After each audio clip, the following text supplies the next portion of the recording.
I'm sure many of you have dreamed of being a cowboy or maybe even an Arizona Ranger. Today, I'm going to fulfill my dream by asking the question, can you beat Borderlands with only a big iron on your hip? The rules for this run are, I can only use revolvers, repeaters are not allowed. If I don't have a revolver, I can melee until I find one. Grenades and Bloodwing are also allowed. The reason Bloodwing is allowed is because if you were a cowboy with a bird that attacks people, you would use it. I have to beat the main story as well as the 3 DLCs. Finally, I'm going to try and collect all the Unique Revolvers. I also want to mention that this challenge run was inspired by Mitten Squad and Altered, so check them out. It was early in the morning when I rode into the town. The bus dropped me off and I met Claptrap. Since this is the enhanced edition of Borderlands, you start with 2 legendaries. I thought this was too overpowered for this run, so I'm starting with nothing. I made it into the town and was clearing the bandits with my sword.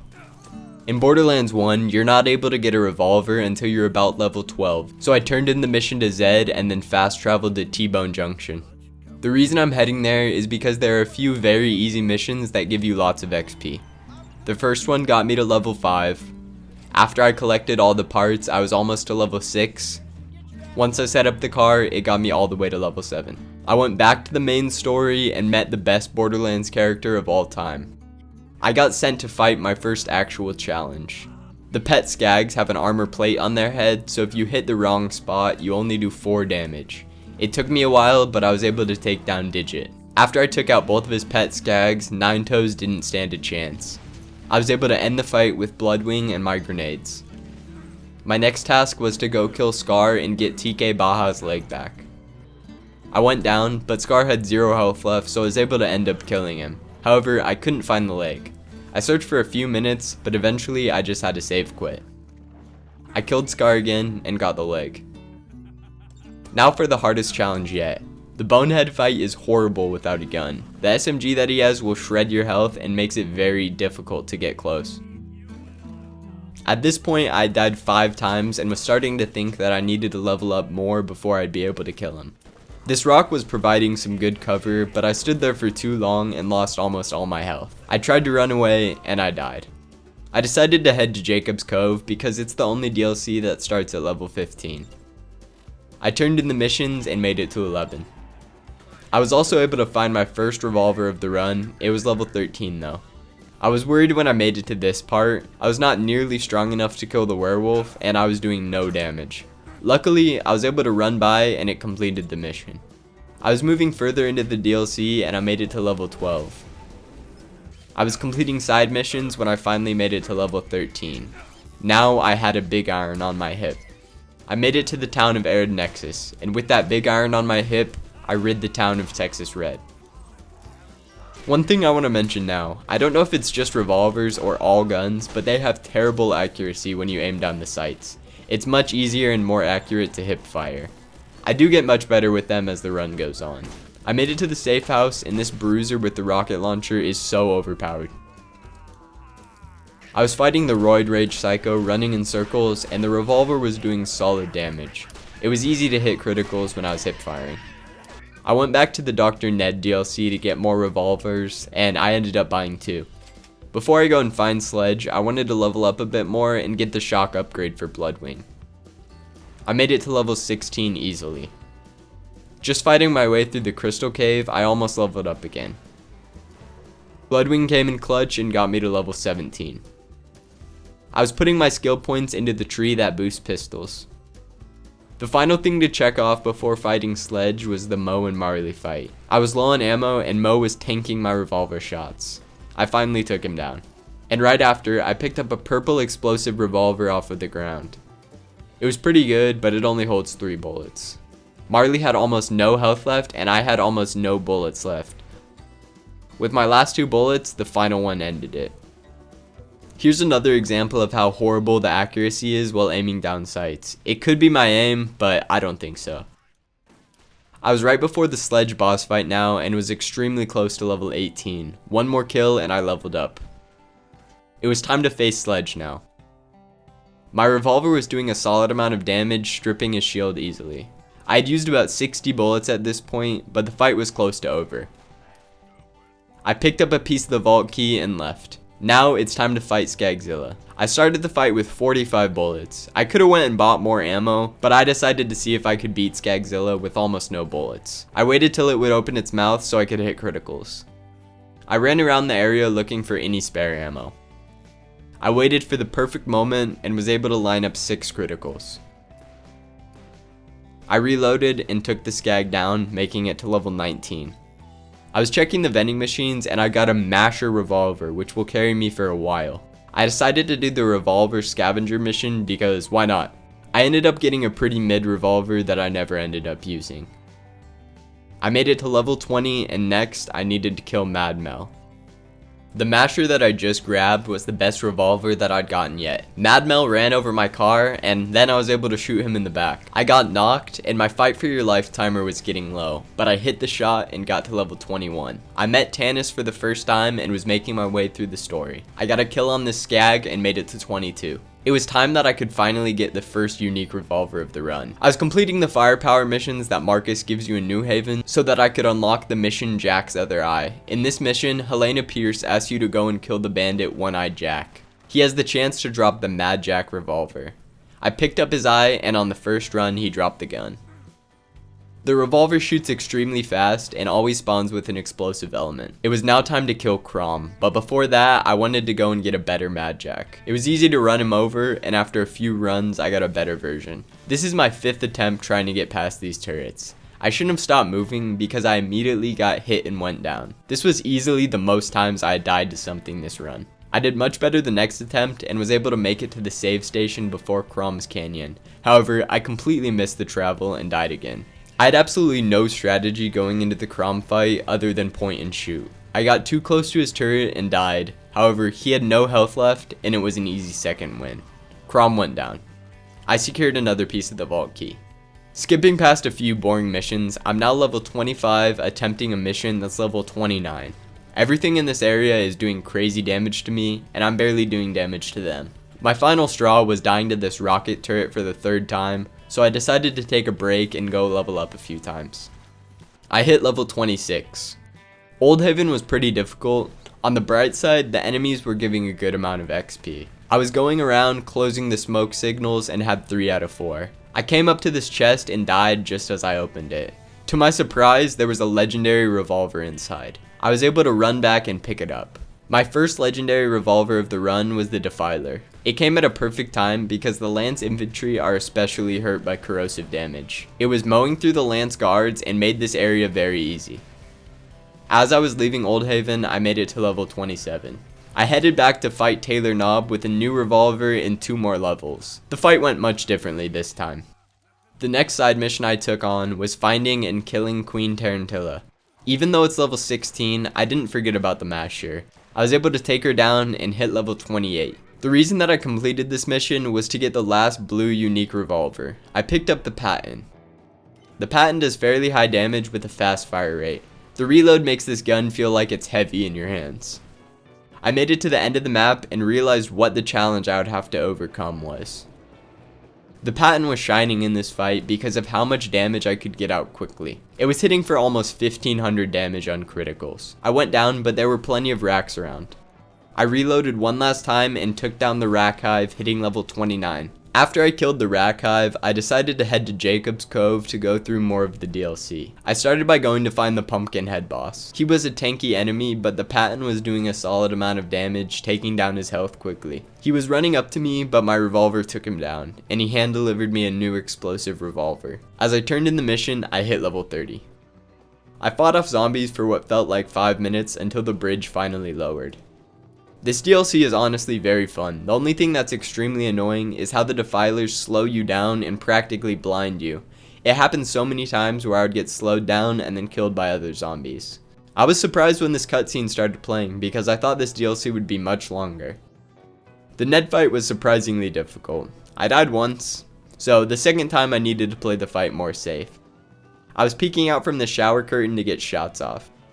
I had probably 0.1 seconds left before I bled out, but I managed to get the second wind. It turns out they were fake credits, and now I need to kill an even bigger, gross tongue version of Ned. I might have cheesed this boss, but it was an easy kill. I shot for the last few times and then made it to level 31 and actually beat the DLC. I headed back to Old Haven, and I didn't notice this when I was playing, but listening back to the sounds the Lance infantry makes when they're hit with corrosive is just horrible. I turned in the mission to Claptrap and was heading to find Baron Flint. I was fighting my way up the tower, and the Patton was still destroying the bandits. The Baron Flint was relatively easy, he just had a very strong gun. I was able to kill him while I was downed and hit level 32. I got the final piece of the vault key, and now I was headed to find Tanis. I found her in her jail cell, which is a common theme throughout the games. I think this section of the game would have been fairly difficult if I didn't have the Defiler, because corrosive does so much damage against the Lance infantry. I made it to the second console, and then the last one. I turned in the mission, and now it's time to beat the game. The Guardians aren't too bad to deal with, they just have huge shields.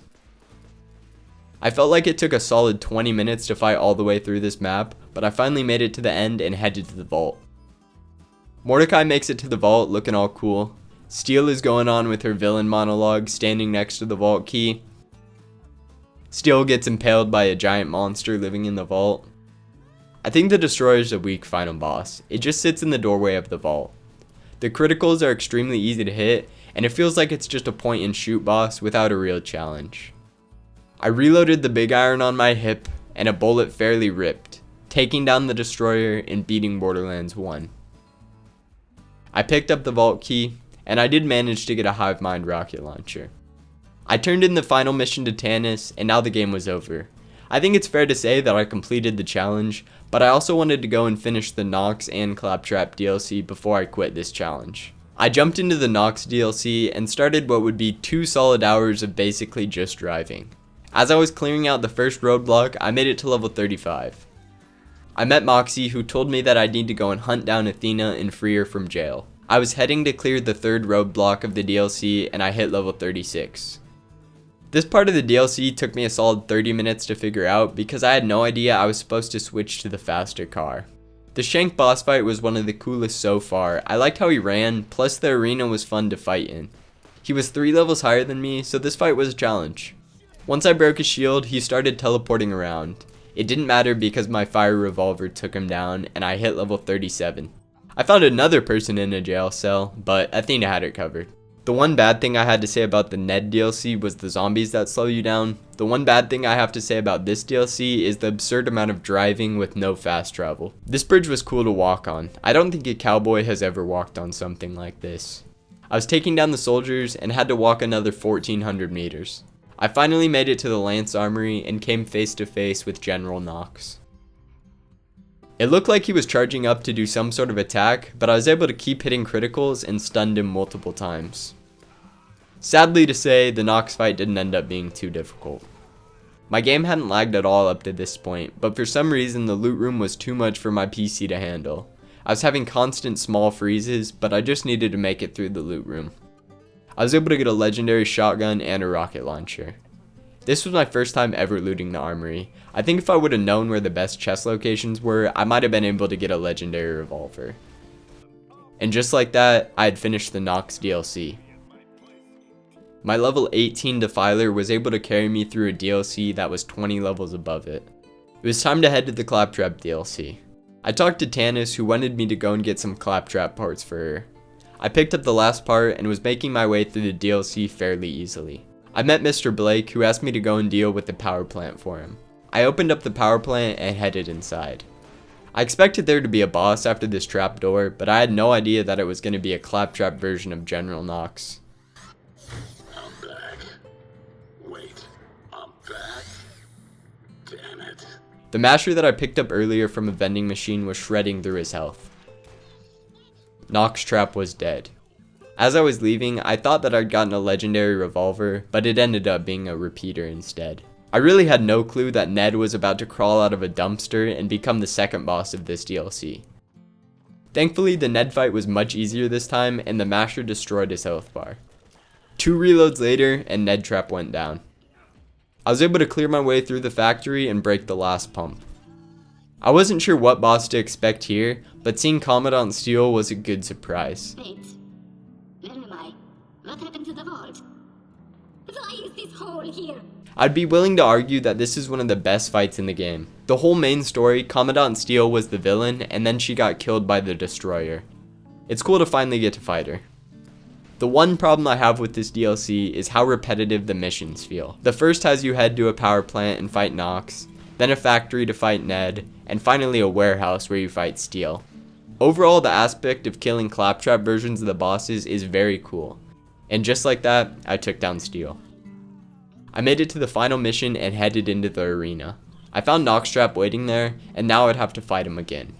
I did end up dying once, but I killed him right after. As soon as I saw the arena, I knew that I was going to have to fight the undead Ned again. This fight was much easier than the one in the Ned DLC. I had a hard time believing this sign. This was easily the coolest boss arena in the game. It was almost like a movie set of the Destroyer fight. I did have a boss to fight though, and Commandant Steel was running straight towards me. I finished the fight and hit level 41. I headed to the arid Badlands for my final showdown with Claptrap. Claptrap shot Marcus in the back, so I knew what I needed to do. The size of this boss was intimidating, but luckily for me, it didn't have very much health, so as long as I kept shooting him in the eye, it would be over quick. I was using this rock for cover until I finally got him out. This is how the Claptrap fight went. I headed to the loot room and was going to farm for the rest of the legendary revolvers. I got the second legendary revolver of the run, and this time it was the Equalizer. I then found another Equalizer. On the same run, there was a chest with 3 legendary pistols, one of those being another Equalizer. It is possible to beat Borderlands with only a big iron on your hip. This challenge was very fun. I was able to completely beat the game and all the story DLC only using revolvers. I was able to find the Mad Jack, Patton, Defiler, and Equalizer. This is showing off the Ares, Anaconda, Unforgiven, and Chimera, which I wasn't able to get in my playthrough. The reason I'm on this character is because you have to be level 62 to fight Craw, so I had to find a Mordecai that was a high enough level. This is some bonus content showing me attempting the Crawmerax fight with only a big iron on my hip. This was my first time ever attempting the Craw fight, and it was extremely difficult. I was having a hard time hitting his criticals, and I also felt like I would die instantly to anything in the arena. I made a tally of my deaths, and I'll reveal it at the end. I was getting better the more I tried this fight. This was the best attempt that I had so far, and I managed to get one of his arms off and hit his eye. But then I died right after. About 5 attempts later, I finally got a run that was looking good. I was able to get his eye right off the bat, and then took my time hitting his arm spots. I managed to get them all off in one go. Craw had his back turned to me, but I didn't see it fast enough and I sold the fight. I gave it about 3 more attempts after this, but then I was done. I died a total of 26 times. The Arizona Ranger could not kill a giant crabworm. Thank you so much for watching. If you enjoyed the video, leave a like and consider subscribing. I read every comment and respond to most, so if you have any ideas for content or just want to leave a message, I encourage you to do so. Have a good rest of your day. See ya.